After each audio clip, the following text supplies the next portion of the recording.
They thought I was dead. My own son and his wife faked my funeral just to steal my inheritance.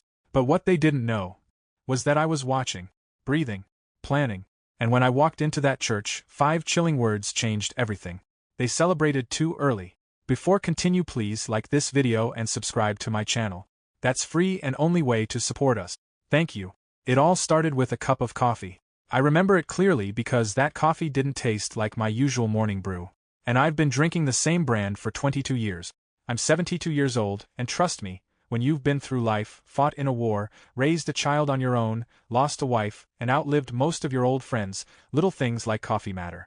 So when it tasted funny that morning, my gut told me something else was off too. But I ignored it. Shouldn't have. My name is Harold Jameson. I live just outside a small town in upstate New York in a house that I built with my own 2 hands, brick by brick, back when love still meant something, and promises were kept longer than phone batteries.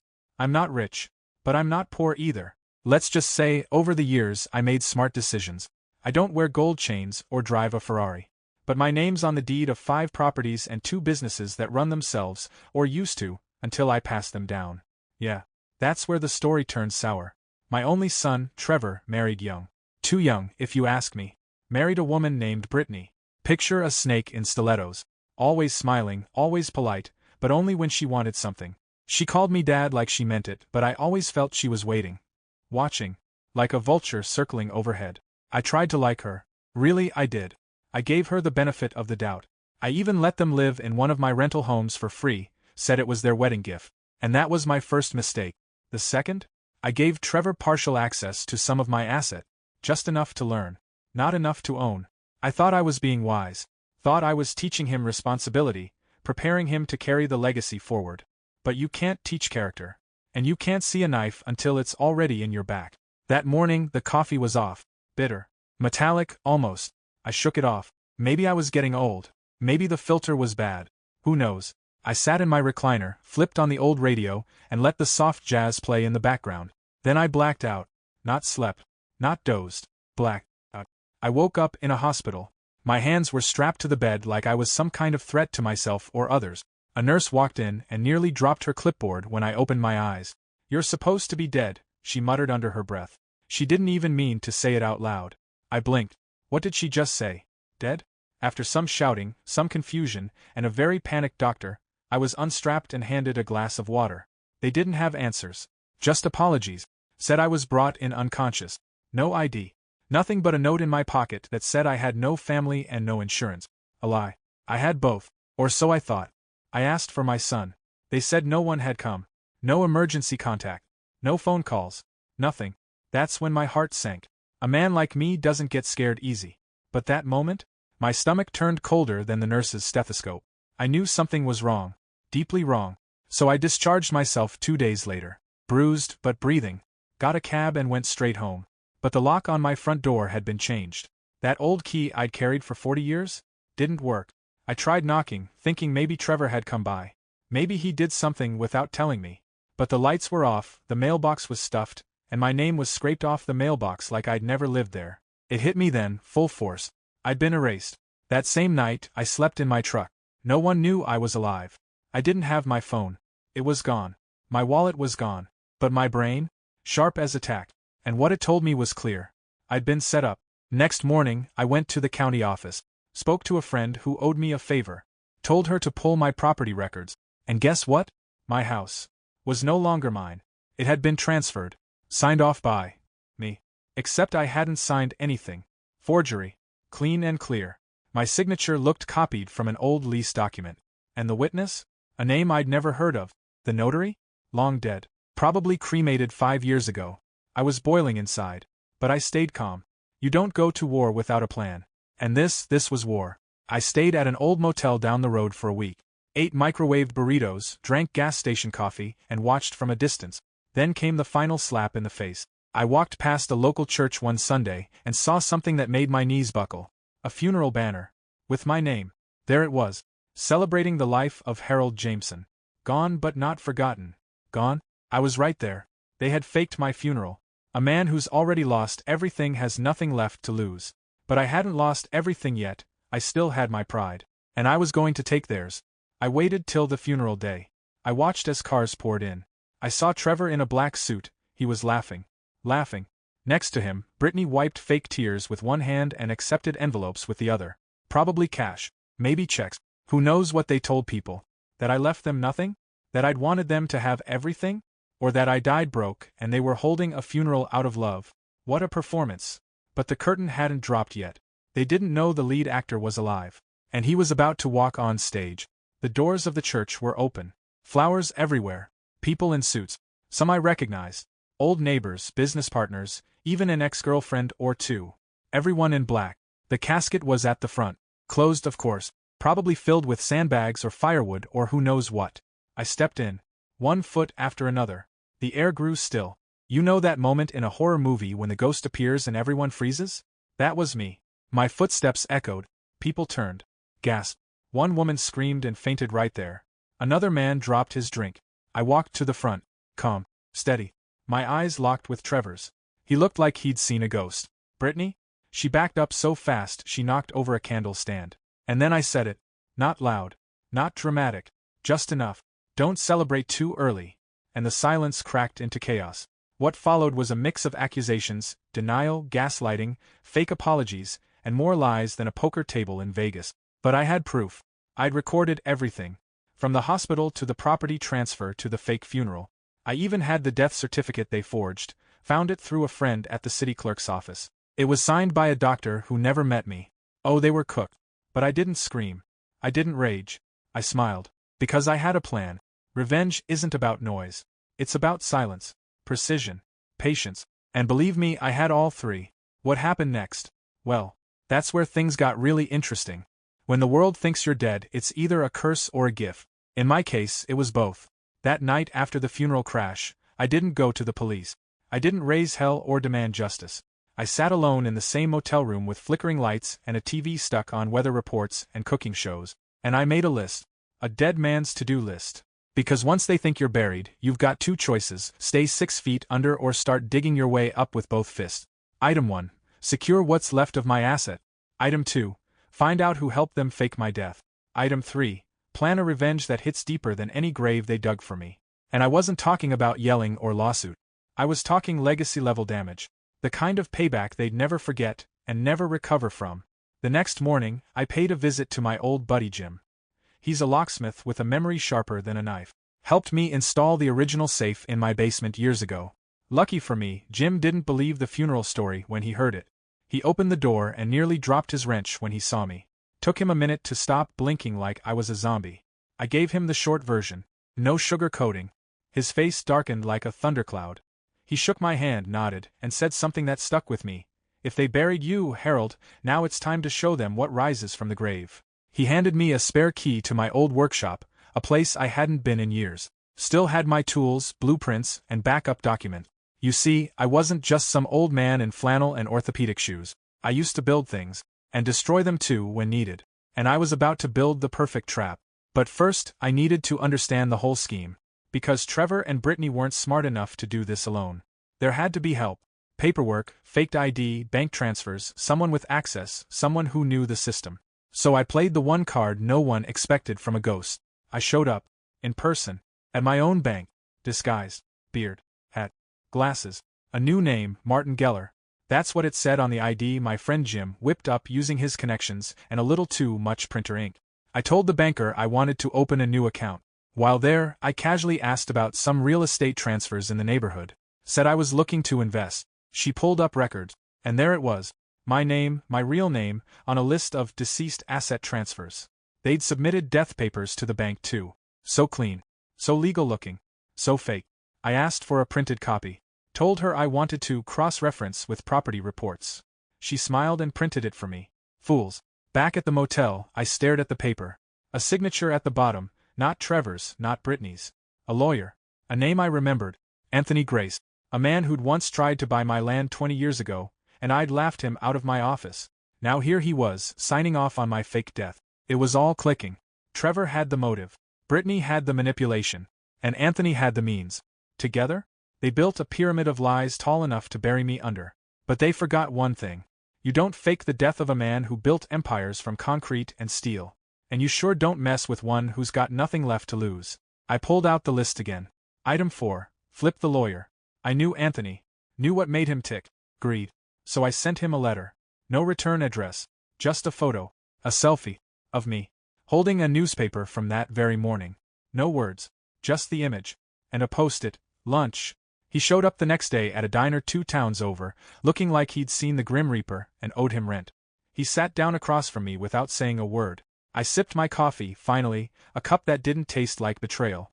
He stammered something about being misled, that Brittany handled the documents, and he was told I died overseas. I laughed. Right in his face. Told him I didn't need his excuses. I needed his cooperation. And lucky for him, I wasn't calling the police. Not yet. I wanted documents. Originals. Signatures. His. Because public shame was too easy. Account numbers. Everything. And if he didn't cough them up? Let's just say I'd prepared an obituary. By evening I had it all. Everything they touched. Every dollar they moved. Every lie they told. Anthony practically begged me not to go public. And I promised him I wouldn't. I had something better in mind. A plan that would destroy their illusion of success. And make sure they never forgot the lesson. Trevor and Brittany had thrown a fake funeral. Now it was time to show them what a real ghost could do. I wasn't going to haunt them with chains and howls. I was going to haunt them with consequences. And oh, it was just getting started. You see, revenge doesn't always wear a mask or carry a gun. Sometimes it wears a smile and holds a pen. Sometimes it walks into a church mid-funeral and says 5 little words. Don't celebrate too damn early. I called it Operation Ghostfire. Don't ask me why. Maybe it sounded cool. Maybe I just liked the irony, a fire started by a ghost. Either way, it began the moment I stepped out of that diner with every file, signature, and shred of evidence I needed tucked under my arm like a Bible of betrayal. My son and his wife had plotted my funeral, claimed my home, looted my bank, and danced on my imaginary grave. Now it was my turn to light the match. First thing I did? I opened a new bank account using my fake identity. Name? Martin Geller. Age? 67. Occupation? Retired watchmaker. I even threw in a limp for effect whenever I visited the branch. You know, for character. I transferred a few grand into it, just enough to start playing chess. My real accounts were frozen or drained, but I had backup. I always did. When you've lived through inflation, market crashes, and 2 divorces, you learn not to put all your eggs in one basket, or let anyone know how many baskets you actually own. Then I bought a burner phone. Called a guy named Rico who used to work in private security before he got into, let's call it, freelance surveillance. He owed me from back in the day when I bailed him out after a bar fight that involved a pool cue and a senator's nephew. I gave Rico one job: follow Trevor and Brittany. No questions. Rico didn't ask any. Just nodded, cracked his knuckles, and disappeared like smoke. While he did the legwork, I went digital. Remember that workshop I mentioned? It still had my old laptop. Slow, creaky, but still alive. Like me. I booted it up, installed some encryption software, and got to work. Created a fake charity website. Slick, professional, with donation links and glowing testimonials. I called it Legacy for the Lost. Sounded noble, didn't it? Like something the news would cover with a soft piano playing in the background. I made sure to list it as founded in memory of Harold Jameson, whose family legacy continues to help those in need. See the trap? Now anyone who Googled my name wouldn't find a funeral notice, they'd find a charity. And who ran this charity? You guessed it, Martin Geller. I even emailed a few of my former business partners pretending to be my appointed legal executor, letting them know that Harold's last wish was to give everything to charity. The best part? They believed it. One of them even donated 10 grand to kickstart the cause. You can't buy this level of poetic justice. While I was busy faking a posthumous redemption arc, Rico was texting me photos. Photos of Trevor and Brittany laughing at a fancy restaurant. Photos of them driving my old pickup like it was theirs. Photos of Brittany carrying shopping bags from stores that sold stuff I couldn't pronounce. Then came the jackpot. Rico caught them showing a real estate agent around my lake house, my private escape cabin, the one I never told them about. And yet, there they were, telling the agent it was in the estate, and they were wrapping up the paperwork. I nearly bit through my own tongue. That cabin was my sanctuary. My wife's photo still hung on the wall there. Her favorite blanket was folded on the armchair. And they wanted to sell it, over my dead body. Literally. I had to act fast. So I made a call to my attorney, my real one, Denise. She was the only person I trusted. We hadn't spoken in months. Not since I gave Trevor partial access to my holdings. But when she heard my voice, she gasped like she'd seen a ghost. I told her I needed a face-to-face. No phone games. No text. Just her and me, away from anyone who might be watching. She agreed. We met in the back booth of an old steakhouse with no cameras and no curious waiters. I slid her a folder of everything: the fake funeral, the forged documents, the fake death certificate. Her hands trembled as she read through it. When she looked up, her eyes weren't just shocked, they were angry. And Denise angry is scarier than a tax audit. She didn't just promise to help. She vowed to burn them. But I stopped her. Because I didn't want the law to do the work. I wanted Trevor and Brittany to feel it. To panic. To unravel. So I told her the plan. We'd play along, for now. Let them think everything was smooth. Let them sell the house. Let them touch one more dollar. Boom. Then. The fall. We were going to make it look like karma itself had come knocking. And I'd be holding the door. The next step? Let them taste success. Let them dance a little longer before the music cut. You see, people like that, greedy, shallow, self-absorbed, they never stop. They always want more. All I had to do was give them rope. And wait for the noose to tighten. I set the stage. And trust me, they walked right into it. You ever watch a house of cards fall? It starts with a breeze. Just one soft breath, barely a whisper. That's what I planned. A whisper. Nothing loud. Nothing obvious. Just enough to rattle the floorboards under Trevor's illusion. It began with a phone call. Anonymous. Of course. To Brittany. Rico had tapped into their phone logs. Don't ask how. That man could get a raccoon's birth certificate if you gave him 20 minutes and a cup of gas station coffee. I called from a disposable number and used a voice changer. Real creepy-like. Raspy, broken, like it was dragged across gravel. I didn't say my name. Didn't say anything, really. Just laughed. And then said, "You should have checked the casket." Click. Now, imagine you're sipping champagne on your leather couch in your stolen house, wearing your dead father-in-law's watch, and you get that call. That's the breeze. The next day, Rico said she didn't leave the house once. Blinds closed. Phone in hand. She even made Trevor sleep with the lights on. That part made me laugh so hard I nearly choked on a saltine. But I wasn't done. Next, I scheduled a delivery. A package arrived at their door. No return label. Inside? A single framed photo. Of me. Taken just 2 days earlier. Same shirt. Same smirk. Some ghosts don't stay buried. Trevor freaked out. Rico said he started searching the backyard at 1 a.m. with a flashlight like he expected me to pop out of the flower bed. He even called Anthony, the lawyer, demanding to know if something went wrong. Something did go wrong, son. You buried the wrong guy. But that wasn't the strike yet. That was just the warning shot. The first real blow came quietly through paperwork. Denise helped me prepare a cease and desist against the sale of my lake house. Filed it through a private intermediary to keep my name off the radar. The sale? Cancelled. The buyers? Furious. The agent? Embarrassed. And Trevor? Oh, he was livid. Because they were counting on that sale to fund their next fantasy, a vacation home in Florida. Palm trees, beachside drinks, and a pool filled with money that wasn't theirs. Not anymore.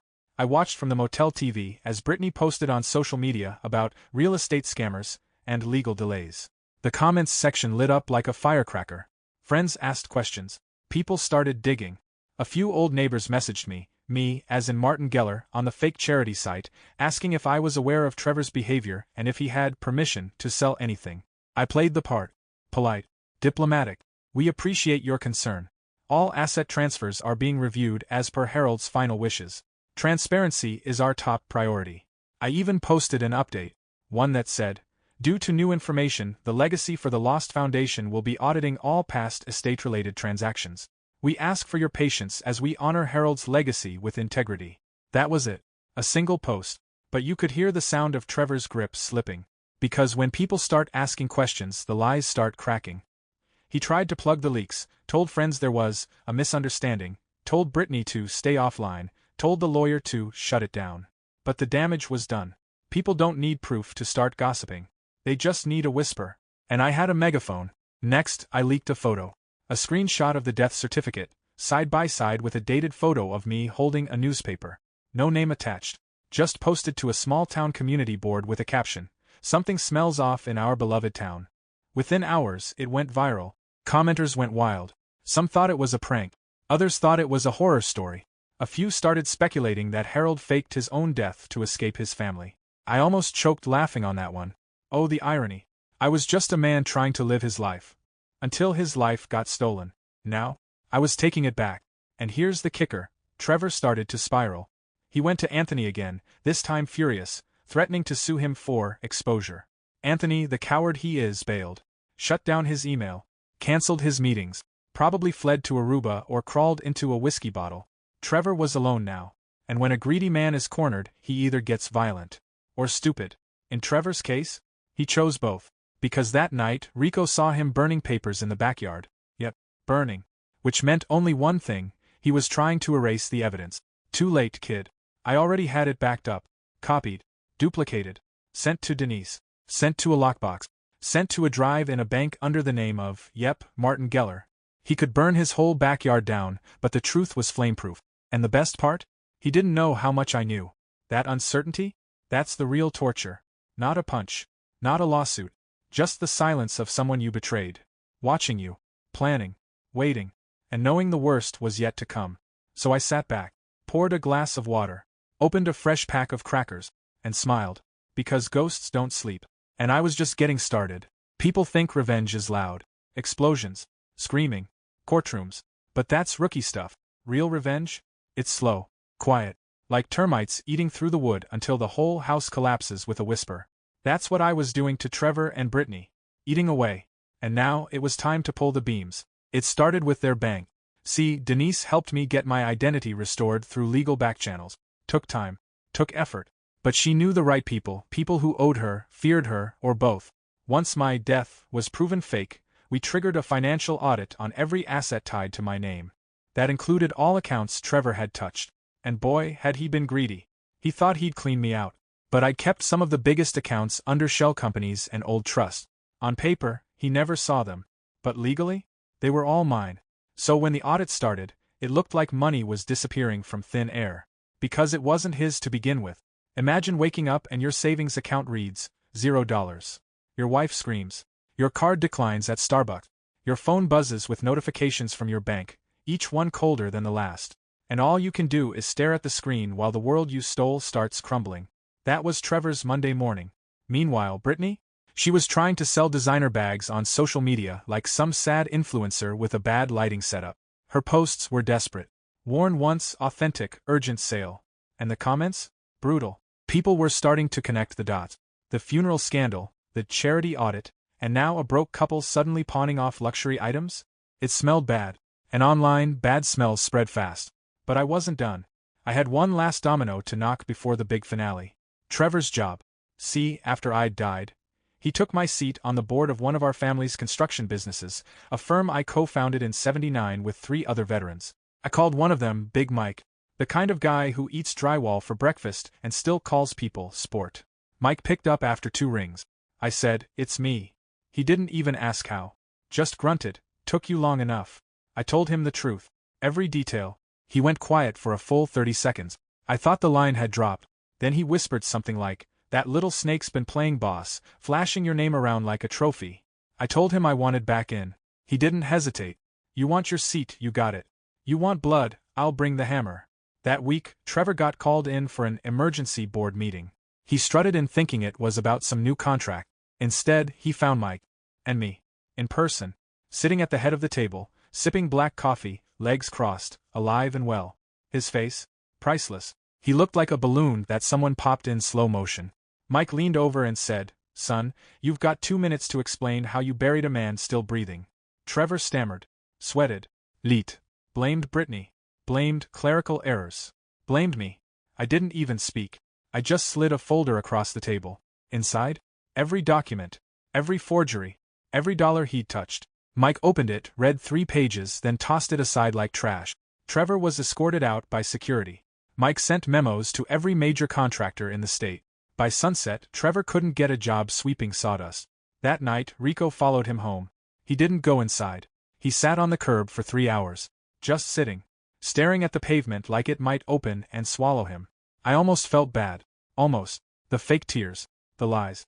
The silence when I was lying in a hospital bed with no visitors and no name. And just like that, the pity dried up.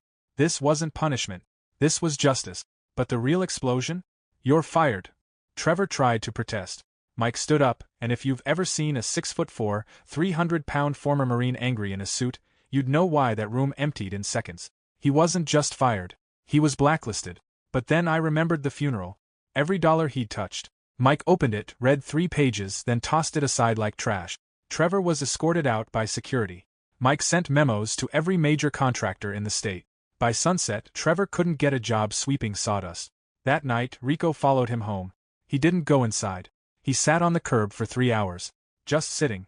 Staring at the pavement like it might open and swallow him. I almost felt bad. Almost. The fake tears. The lies. The silence when I was lying in a hospital bed with no visitors and no name. And just like that, the pity dried up. This wasn't punishment. This was justice. But the real explosion? You're fired. Trevor tried to protest.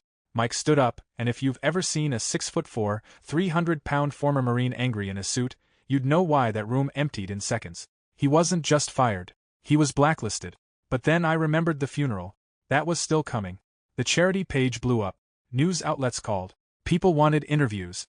I declined all of them. I wasn't looking for fame. I was looking for closure. So I posted one final message on the charity site. Harold Jameson is alive. And everything you thought you knew is about to change. It went viral. And Trevor? He couldn't hide anymore. Not from me. Not from anyone. The whole world was watching. And I was holding the final card. So here I was. Alive. Known. Feared. And more importantly, in control. Trevor and Brittany were finished, at least financially. The house of lies they built had collapsed. The community turned on them. Their friends ghosted them faster than I ever could. Their reputation was shredded into confetti, and no one even wanted to sweep up the mess. But I wasn't done. No. Because revenge isn't complete until it leaves a mark deep enough to last forever. And I knew exactly how to do that. You see, when you lose everything, your house, your name, your own funeral, you start thinking differently about life, and death, and legacy. I thought about what really mattered. Not money. Not titles. Not buildings or cars or property deeds. What mattered was the kind of story people told about you after you were gone. And Trevor? He made up a story where I died alone, forgotten, leaving everything to him. He wanted to rewrite my ending. So I took the pen back. And I rewrote his. Denise helped me draft a brand new will. Not a quiet one tucked into some folder. A public one. I called the local press. They were already buzzing after the resurrected man story went wild. They showed up with cameras and microphones. I stood at a podium, wearing my best suit, with the American flag behind me and a crowd of reporters ready for the twist. And I gave it to them. Live. I announced I was donating every single asset in my name to a foundation, the real legacy for the lost. Not the fake front I made before. The real one.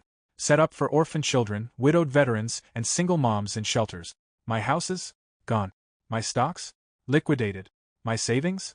Pooled and split into annual grants and scholarship. Trevor and Brittany? Not one penny. Not one spoon. Not even a used napkin. I even left a little note in the will that said, "To my son and his wife, may you finally learn the value of earning what you take." The crowd gasped. Some clapped. One woman cried. The footage aired that night on every local news channel. Some national ones picked it up too. And Trevor? I don't know exactly where he was when it aired. But I imagine he was watching. Probably on a borrowed TV, in someone's guest room, with a stale sandwich in one hand and regret in the other. Rico said he moved out of my old house the same night. No furniture. No lights. Just him and Brittany screaming at each other on the front lawn like a pair of angry raccoons fighting over a trash can. And me? I didn't feel triumph. I felt peace. Like finally, after everything, I could breathe. I visited my cabin one last time. Sat on the porch. Watched the trees sway and the lake shine in the morning light. My wife's photo was still there. I smiled at her. Told her the storm was over. Told her I finally cleaned house. And I wasn't talking about dusting. Now I live quietly. Small rented place.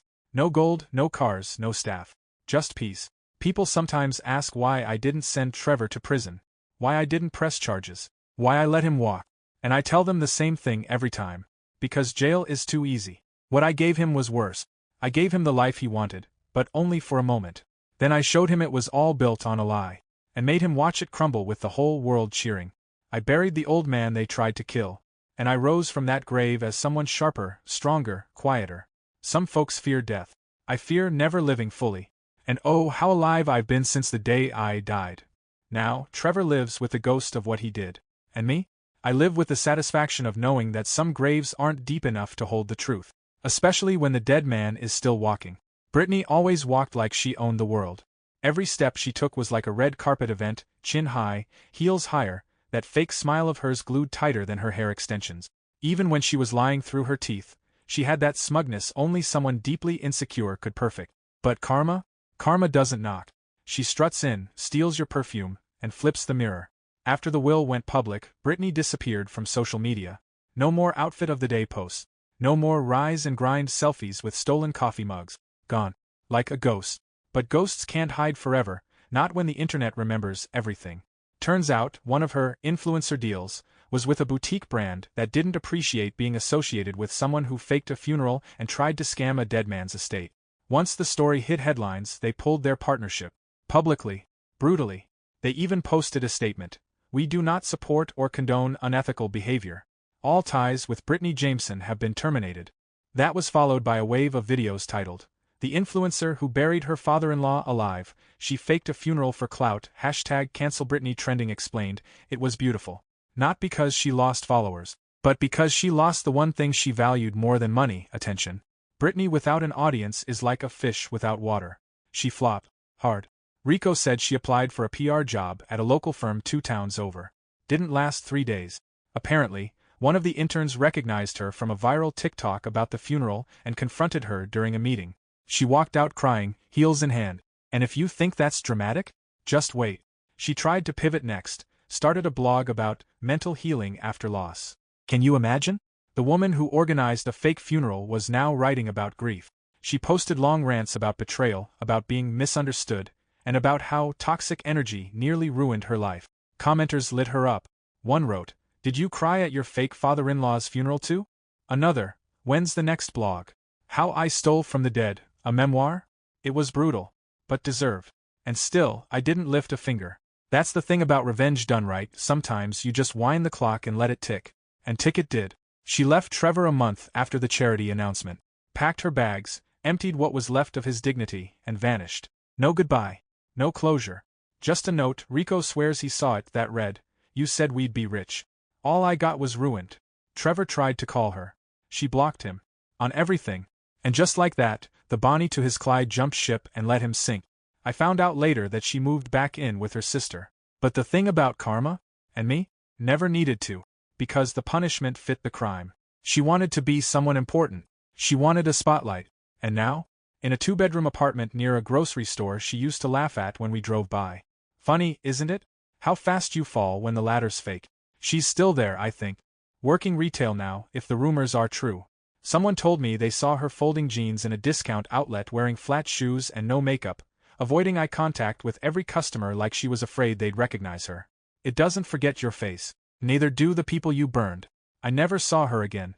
She can't even get a light bulb to change in peace without someone whispering about the time she hosted a fake funeral for a man who refused to stay dead. I could have sued her. Could have dragged her through court, taken every penny, made her grovel. But instead, I did nothing. Because I already won. She just didn't know the game was over. There was one name still circling in my head like a vulture that hadn't quite landed, Carol. Carol wasn't family. Wasn't a friend either. She was the neighbor across the street. The one with a live, laugh, love sign by her door and a habit of watering her plants while spying through her blind. She was sweet on the outside, sugar cookies and Bible verses. But underneath?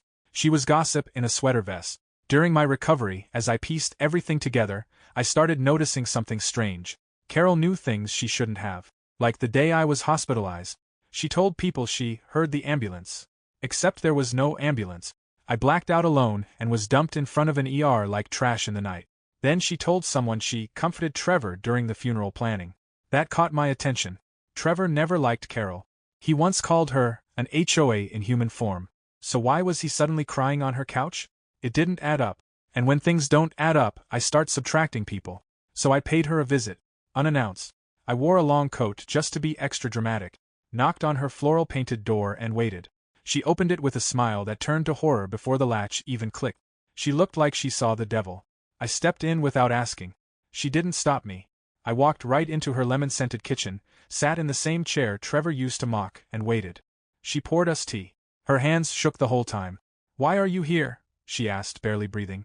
I didn't answer. I just stared. The silence did all the talking. Eventually, she broke. She always did. Carol wasn't built for pressure. Turns out, she had helped them. She didn't know the whole plan, or so she claimed, but she admitted to signing some documents for Trevor. Said he told her it was part of probate paperwork. She witnessed the fake signatures, wrote a character reference for Brittany, and when the funeral happened, she helped coordinate the flower arrangements. Because nothing says betrayal like lilies and lavender. I listened, didn't interrupt, didn't yell. Then I reached into my coat and slid a photo across the table, a copy of the death certificate with her witness signature on the bottom. Her eyes welled up. I didn't know, she whispered. I believed her halfway. Maybe she didn't know I'd been poisoned. Maybe she didn't know I'd wake up. But she knew enough to walk away. And she didn't. She watered her plants and watched from her porch as my world was stolen piece by piece, and said nothing. So I stood up, straightened my coat, and gave her the gift she deserved. Forgiveness? No. Worse. Oblivion. I told her she didn't matter. That she was just a footnote. Not smart enough to be part of the crime, not strong enough to stop it. Just a scared little woman with a perfect lawn and a rotting conscience. And then I walked out. She called after me, said she'd apologize, said she'd testify if needed. I didn't look back. Because her role was finished. The difference between villains and enablers? Villains act. Enablers clap from the shadows. But when the curtain falls, they both end up in the dark. Carol never spoke to me again. She moved out 3 weeks later. Left a "for sale" sign in the yard and vanished like smoke in the breeze. Some say she went to Florida to live with her sister. Others say she joined some church group to start fresh. Me? I say she finally realized flowers can't grow in poison soil. Sometimes the past doesn't knock. It barges in, loud, uninvited, and wearing your old hospital gown. After everything, the charity, the downfall, the public will, the ruined legacies, I found myself unable to sleep. Not because of regret, not fear, not even guilt. It was one simple question echoing in the back of my mind. How the hell did I get dumped at that hospital in the first place? Because no matter how detailed the files, how exposed the lies, that piece of the puzzle never quite clicked. Who took me there? Why was I left without ID? Why did no one recognize me? I needed answers. So I went back. The same hospital, same building, same chipped white walls that smelled like bleach and resignation. Only this time, I walked in through the front door, on my feet, not on a stretcher. I didn't use my real name. Not right away. Just said I wanted to check patient records from a specific date. Posed as a journalist working on a story about hospital response times. They handed me to a young nurse, new, fresh-faced, polite. Didn't know who I was. Good. She searched the records and pulled up the log from that day. There it was. Unidentified male, approximate age 70, found unconscious on bench outside ER entrance. No belongings. Admitted under Jane Doe protocol. Time of arrival? 6:14 a.m. But something was off. I asked who logged it. She blinked. Let me check. She clicked through a few screens, then paused. It says Nurse Walker. She doesn't work here anymore. Bingo. Now we're cooking. I asked where I could find this Nurse Walker. She didn't know. Said she left shortly after that situation. Whatever that meant. But I knew someone who might know. Rico. The man had connections in every corner of this town, like spiderwebs in a haunted house. I called him. Gave him the name. He grunted and said, "Give me 2 hours." He called back in 1. Nurse Walker had moved 2 towns over. Divorced. Left the hospital after a disciplinary issue involving falsified record. No one had tied it to me yet. I drove down that same evening. Small apartment complex. 3rd floor. I knocked on the door wearing my best polite grandpa smile. She opened it halfway, peeked through the crack. "Can I help you?" I said my name. She paled. The door opened wider. And suddenly, we were sitting in her kitchen, sipping store-brand tea while the truth spilled like expired milk. She didn't mean to hurt me. Of course she didn't. They never mean to. She told me Trevor had called the hospital's anonymous tip line that night. Said he found an elderly man passed out near the bus stop, and thought he might need help. He never gave a name. Just directions. Told them to check the bench outside the ER. He made it sound like a good deed. And the hospital? They logged me under John Doe to avoid legal hassle until someone claimed me. Except no one did. Because Trevor made sure of that. Nurse Walker admitted that she'd been told, by a call from the family, that I was a homeless man with no one. And when I didn't wake up for a day, they went ahead with the no-kin protocol. Basically, I was a body, not a person. And by the time I did wake up, no one knew what to do with me, except apologize. She cried as she told me. Said she lost sleep for weeks after seeing my face on the news. Said she almost came forward, but didn't. Because fear is louder than conscience. I believed her. And I didn't. But it didn't matter now.